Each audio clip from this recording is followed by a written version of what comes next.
It's the end of the day with Ray. Hello, my friends. Hey, today we're going to talk about IT services. I got my sharp board going here. The first thing I'm going to tell you is this, folks. If you're going to transition from print to IT services, it has to be entrepreneurial led. Okay? I've talked about this before, but I want to describe it this way. You're swimming in the pool out in the backyard. Okay? And you're just kind of casually swimming there, and all of a sudden you feel a hand behind your head, and someone is trying to drown you. And they're holding your head underwater, and you're kicking and thrashing, and you're doing everything you can, and finally you free yourself up out of the water to get that breath of air. And if you didn't get it, you'd probably drown. Folks, that's what it's going to take to transition from print to IT services. It's going to take that type of a fight. It's going to take an entrepreneur that has a vision and a dream to be a successful IT services company that will fight and do everything humanly possible to make it work, to make it succeed, just like he fought for that or she fought for that breath of air when they were drowning. So now what I want to do is I want to pull up this next slide, and these are things to look out for. Because as we get into 2022, I realize that a lot of you are really now finally taking this shit serious. You're saying, man, we got to get into IT services. I gave that speech in Asheville, North Carolina, and had some great conversations with some of those dealer owners, and they all realized, man, we got to get into IT services. But I want to warn you, there's still a lot of lunacy out there. There's still a lot of lunacy out there trying to guide you into this place that I think is absurd at best. So let's talk about some of that lunacy.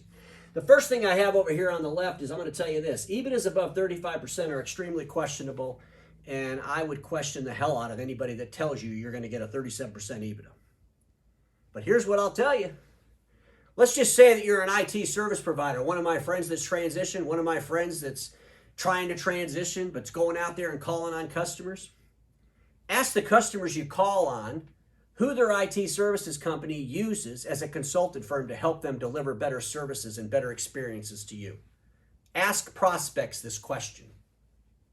And when the prospect says, well, I'm not sure, why do you ask? Boy, what a great question, isn't it?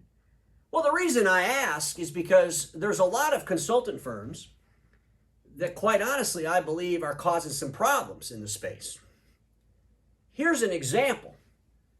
Pull up the website where they're showing a 37% EBITDA for their partners and explain to that prospect how stupid that is.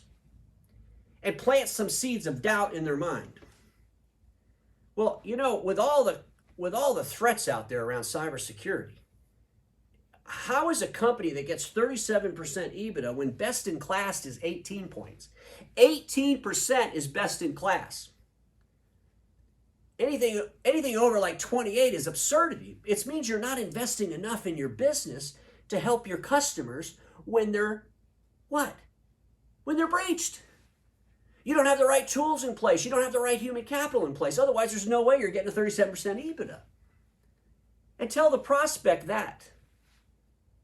You want to make sure that your MSP is making the right investments, has the right human capital, has the right tools in place. MSPs today have to assume there's already a breach, and they have to be able to mitigate that breach right now, this second. It's not on-the-job training. They can't say, oh, we made all this money last year. Oh, well, we better not make that much this year. We got to go hire some people right now because we're in trouble. One of our clients just got breached. Oh, my gosh, we don't have the right people in here because we made all this money last year. I don't know if my new boat's going to help the customer who just got breached, but I'm hoping it will. Maybe they think fishing has to do with a boat, so they took all the EBIT and bought a boat. Folks, I'm being a little sarcastic here because it's absurd. And everybody knows that I'm a big Paul Dipple fan. I talk about him a lot, but I'm going to clarify something. Paul Dipple and service leadership do not support me in any way. I wish they would, but they don't. But I can only talk about what I've experienced. And when I was with Milton, we used Paul Dipple. Milton still uses Paul Dipple, last time I talked to him. But the point of it is, what Paul Dipple told us worked. And Paul Dipple will tell you, who has data on thousands of IT services companies. Best in class is 18 points. I believe he says over 28 is crap. But 37% is some goal? What is this? You're nuts. Anyway, just something to think about, because I went to that company's website and that was still there. And I would definitely use that as a tool against them. I mean, folks, this is a cutthroat world, and it's not about being an asshole and beating up a competitor. It's about warning a customer of a real possible threat. of a real possible threat, that their MSP is not prepared the way they need to be prepared to protect them when they're breached, because we all know that everybody eventually gets breached. 10-year-old talk tracks to solicit dealers. Folks, this is amazing to me. You know, there's 2 industry blogs that the Imaging Channel reads on a regular basis. I have tried to only read them once a month because I get sick every time I go there. But anyway, I was on there the other day and I'm reading this article. They have a tab that says Managed Services. I click on the Managed Service tab, reading this article, and folks, I was horrified by what I'm reading. And I'm getting ready to do an episode on this article. And then I realized, oh shit, the damn thing was published in December of 2019. That's the most current article in the Managed Services section of this particular blog.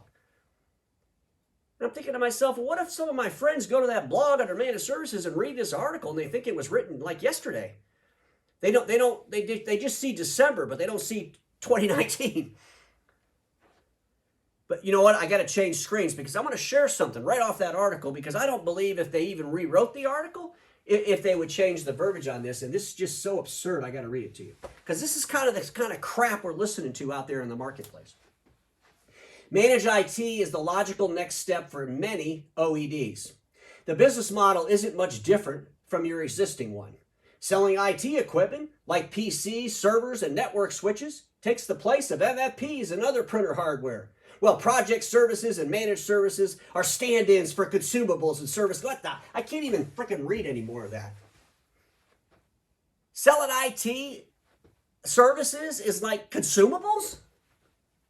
I mean, holy smokes. I need to call up my friend Jim Strzelecki at Clover. Hey, Clover Imaging, you guys are the world's largest remanufacturing company for toner cartridges. Do you realize that you are positioned perfectly to take over the world in IT services? It's just the same thing. I mean, you could sell IT services. You sell all this toner all over the place. Can't you just put that on there, add a SKU? Folks, this is insanity. But after 12 years, this is the kind of crap you're listening to. And they're still telling you this crap.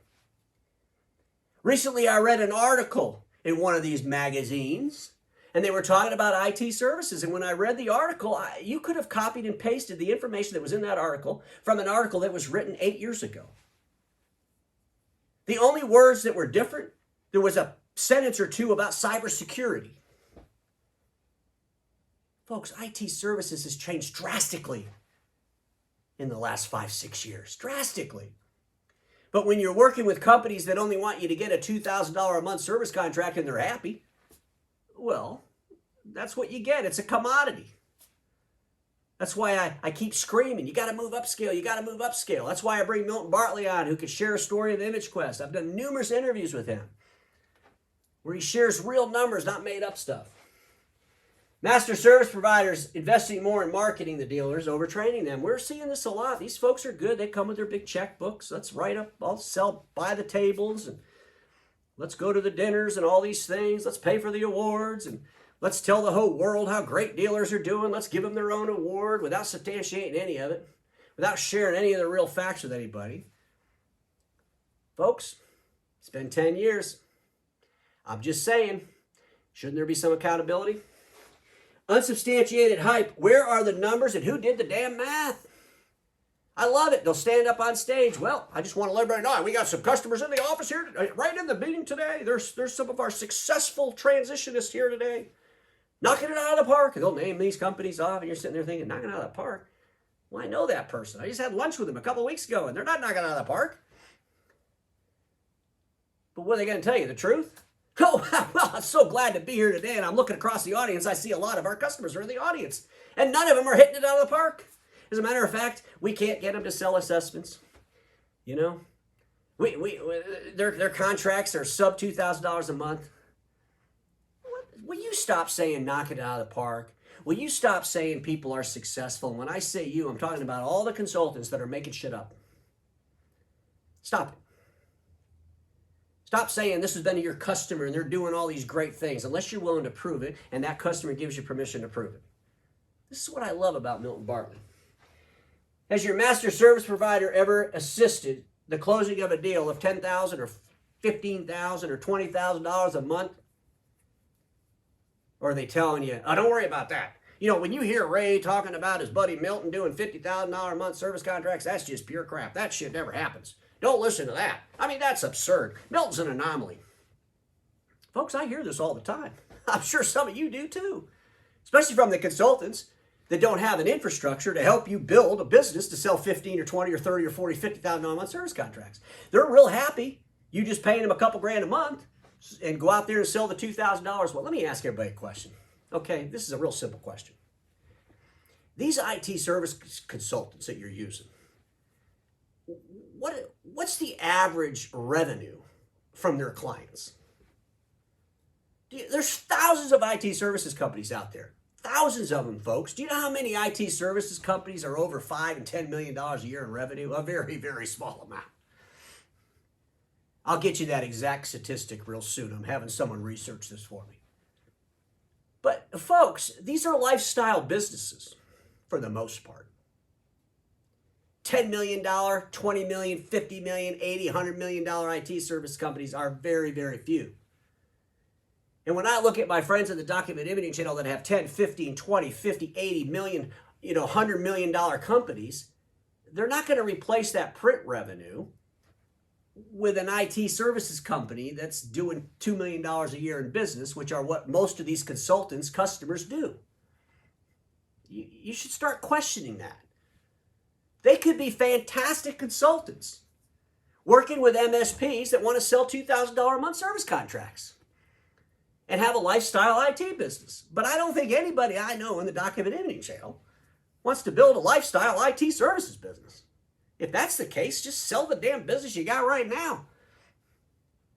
I mean, it's just nuts when you think about it. So here's one. I put this in there because this is just a question you should ask your consultant. And depending on how they answer, you could fire them right away. You don't have to wait and waste time with them. What's your consultant's, what's his thinking about fee-based assessments? Just ask him. Should I sell my assessments? I see Ray doing videos. He says you should go out there and sell these things. Minimum of $2,500, $100 a knowledge worker. Minimum of $2,500 minimum. Well, yeah, he was with that Milton guy, and they listened to Paul Dipple, and you don't need to do that. Or here, if you do sell an assessment, well, just give the customer a credit. I mean, just tell them they'll give them the money back if they buy from you.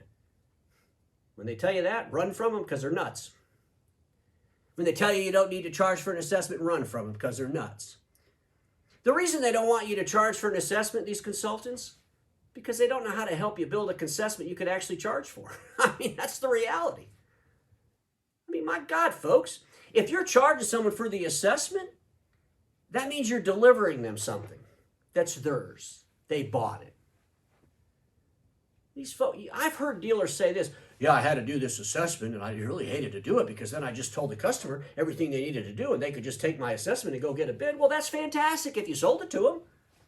What's wrong with that? They bought a damn assessment from you.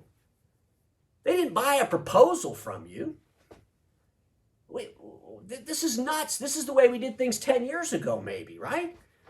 But if we want to sell $50,000, $20,000, $10,000 a month service contracts, we got to sell assessments, right? That's where it starts. You don't give the shit away. Call up a lawyer. And I'm not talking about an ambulance chaser, okay? I'm talking about a real lawyer. For your business, you're in trouble. You're being sued. You call up the lawyer. Well, let me just give you a free assessment. Let's just talk about this. I won't charge you anything for the first 2 hours. Are you kidding me?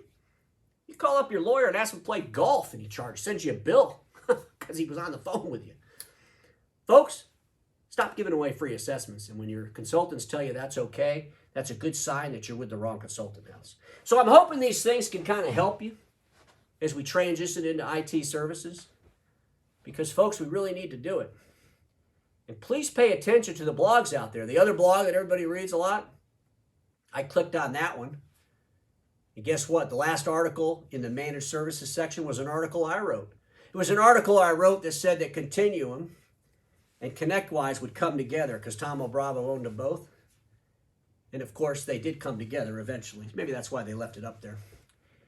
But it was there, and I wrote it in March of 2019, a whole year before the pandemic even started. Today I looked again, and they finally published a new article, like December 22nd. But please, make sure you look at the dates of the stuff you're reading. Make sure it's still relevant. If you read something that's dated 2 years ago, call up the author and ask them, has anything changed? Ladies and gentlemen, please take this serious, because our transition from print to IT services as an industry has to happen. There is no more waiting. It has to happen. And it's going to take strong leaders to do it. I'll help where I can. But everybody watching me knows this: status quo is the killer of all that'll be invented. Don't get stuck in status quo, and I'll see you all tomorrow.